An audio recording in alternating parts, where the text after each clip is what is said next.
ça a laissé en arriver à quelques-uns.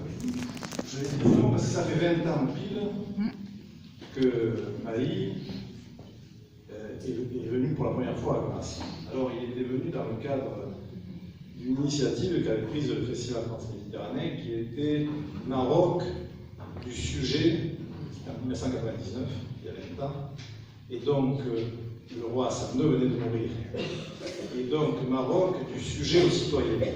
Vaste programme, et programme qui n'est jamais fini, ni au Maroc, ni chez nous.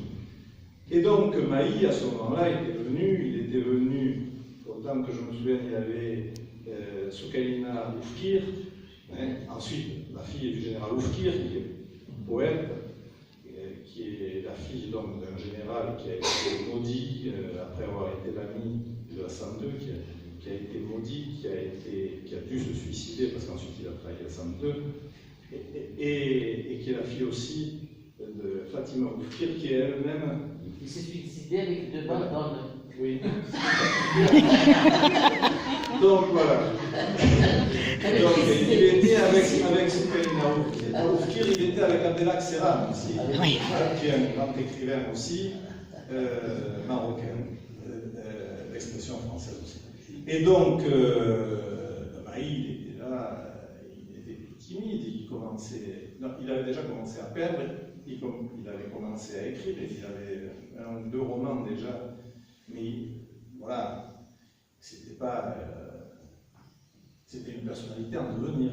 Mais on ne savait pas que 20 ans plus tard, voilà, on accueillerait, après 2 expositions, ici, on a fait 2 expositions à Grasse, une avec Miguel Granda, superbe, et ensuite une autre avec Yamou, donc 2 sculptures à chaque fois, donc 2 artistes réunis, et puis pour chaque livre, il est venu. Et il a toujours été fidèle à Grasse et à ses amitiés grassonnes, mais entre-temps, il est devenu une personnalité écrasante. Oui. Il a écrit dire.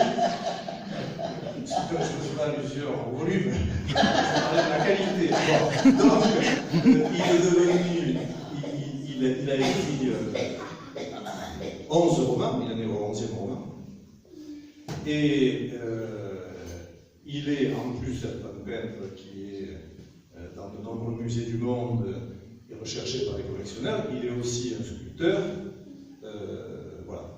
Donc c'est tout ça, et il a été décoré de la Légion d'honneur. Alors souvent ça ne veut rien dire, mais là ça veut dire quelque chose, et c'est aussi un honneur, tout ça. Donc un ami fidèle. Alors la dernière fois qu'il est venu, c'était sur ce superbe livre qui est à la fois un hommage, un solde de tout compte avec son père, le fou du roi. Père qui était le confident d'Hassan II jusqu'à la dernière minute, ça c'est le fou du roi, et qui a laissé les archives, les enregistrements qui ont servi ensuite à Maï à écrire son roman qui est aussi une longue réflexion sur le pouvoir et sur son rapport au père, à ce père, qui était le confident de Hassan II, je dis bien jusqu'à sa dernier moment, mais qui avait un fils qui est resté 18 ans à Tazmamart, dans le bas du mouroir de Tazmamart, qui est un fils qui est le frère Aziz de Maï. Donc vous voyez un peu la... Donc il était venu dans ce cadre-là présenter le fou du roi.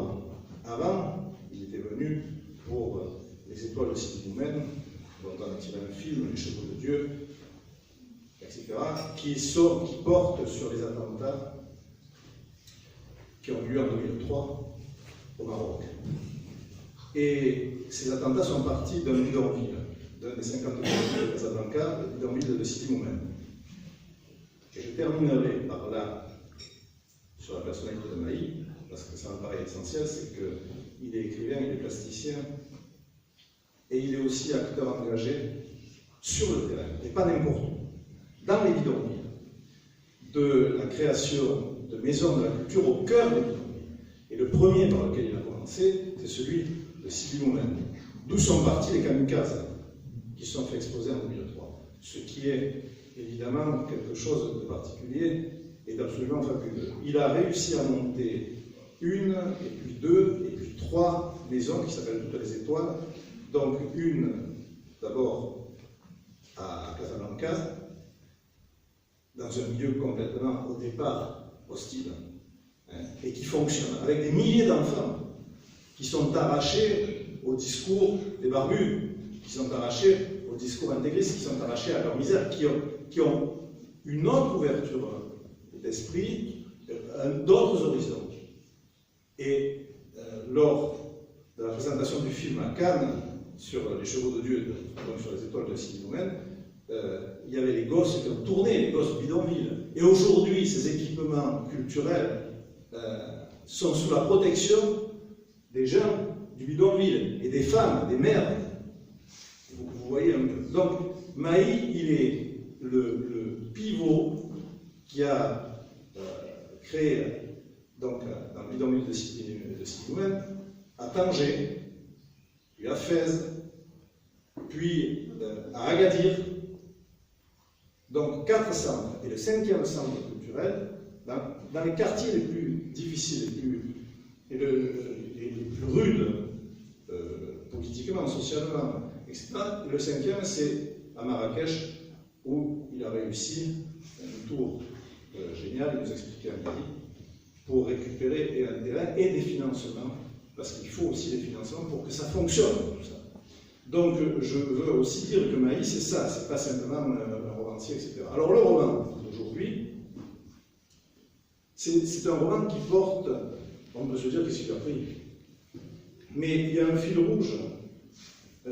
Maï chante partout la liberté et l'empathie. L'empathie vis-à-vis de l'autre.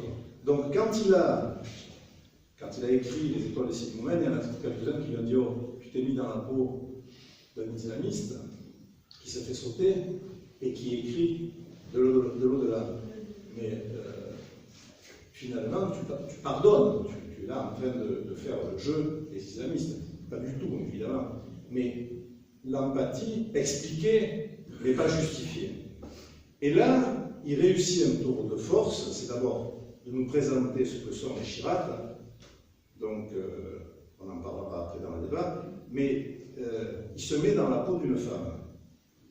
Alors, je sais qu'il y a de nombreuses femmes écrivaines qui sont mises dans la peau d'hommes et qui ont réussi des œuvres littéraires majeures.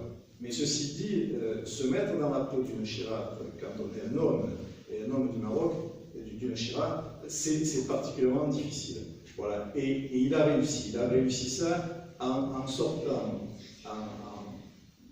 en réussissant à faire à la fois un roman qui est d'un côté qui pourrait être compris comme un reportage, parce que c'est une histoire qui est aux 3/4 vraie, et de l'autre côté qui est un conte, qui est plein de poésie, plein de vie, plein d'espoir. Et ça, c'est une caractéristique des œuvres de Maï, c'est qu'il y a le tragique, le dramatique, et puis il y a toujours la lumière, l'espoir. Voilà.